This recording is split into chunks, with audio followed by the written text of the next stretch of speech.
ولو واحد يشلك سوق صدق هذا ما شيء. ايوه لو مثلا انا واحد خطبك فوق متر وش بتقول له؟ ببكي باخذ لي رواحي. ماشي.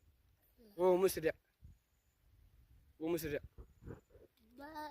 زي حاجة موت بقى. ماشي. لو معك خنجر بقتل. تقتلوه خليه يضرب المتر انا.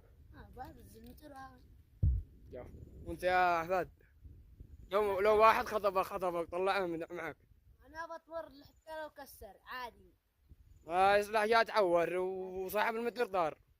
عادي شدرب على شيء جاي سيارة وزتني ماشي حاجة. يا اخي لا، أهم شيء إن ما يصير لناش خارج البلاد. اهم شيء انه ما يطلع شيء حتى لا فوق حتى لا مكان ولا اي لا مكان. مكان بعيد أهم شيء. وانا معاكم بالفندم حققوا مقالب عبد الحميد شعيبي. ولا تنسون اللايك والاشتراك في القناة، كل يوم معاكم مقالب معي. لا تسمعوا ولا اي